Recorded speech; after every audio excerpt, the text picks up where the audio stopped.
आपल्याला डिझाईन बनवताना पहिलं ठरवावं लागतं की आपल्याला ती डिझाईन कुठे लावायची. डिझाईन कुठे लावायची हे ठरवल्यावर आपल्याकडे जे अवेलेबल चार्ट पेपर म्हणजे मी जो यूज केलेला आहे ते केकचा बॉक्स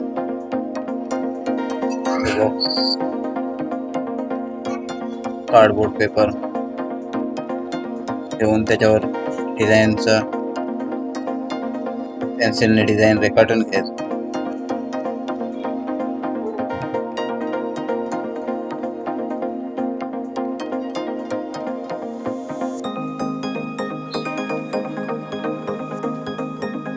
पेन्सिलने व्यवस्थित डिझाईन रेखाटून घेतो.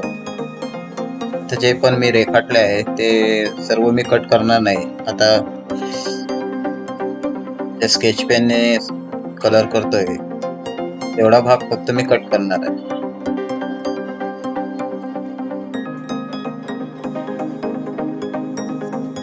हे कट करण्यासाठी मी कैचीचा वापर करतोय. म्हणजे मी जे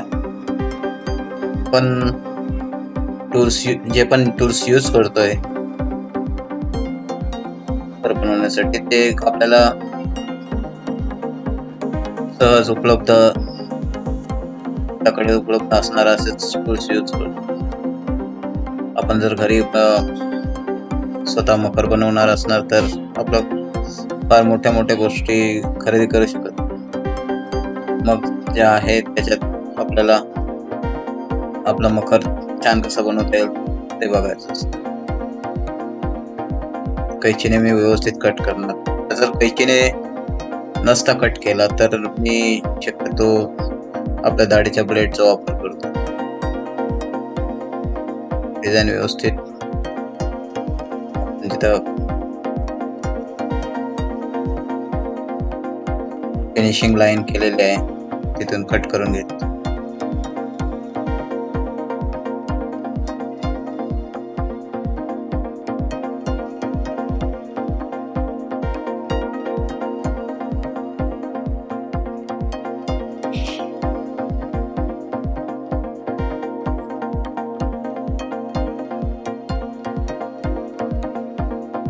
डिझाईन कट करून झालेले त्या बाकीच्या लाईन दिसतात पेन्सिलच्या लाईन त्या नंतर ब्लेडने कट करून घेणार.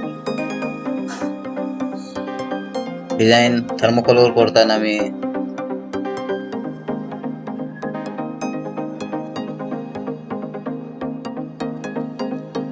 ब्लेडचा वापर करतो. दाढीचं ब्लेड आपलं साधं जे आपल्याला सहज 2 रुपयात उपलब्ध होतं.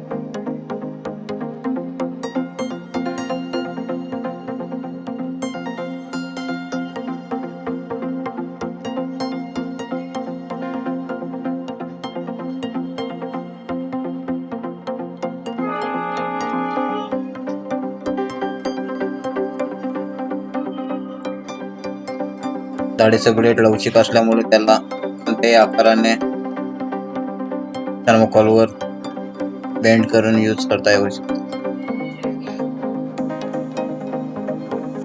मी बऱ्याच वेळा त्याला थोडस बेंड देऊन मग यूज करतो.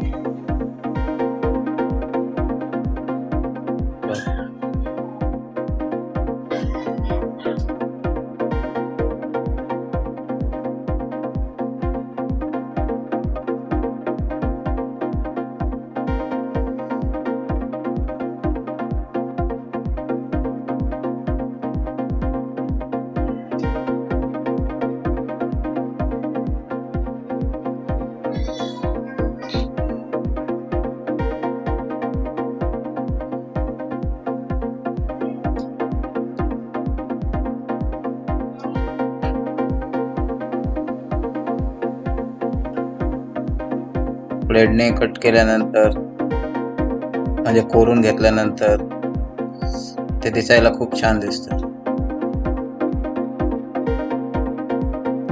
एखादी डिझाईन फक्त नुसती कट करून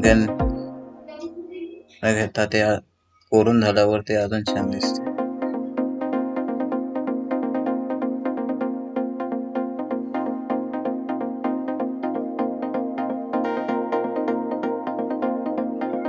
आता ही डिझाईन मी मकरात कुठे यूज केलेली आहे ती मी पुढे जेव्हा व्हिडिओ पोस्ट करणार आहे त्याच्यात नक्कीच तुम्हाला बघायला मिळेल.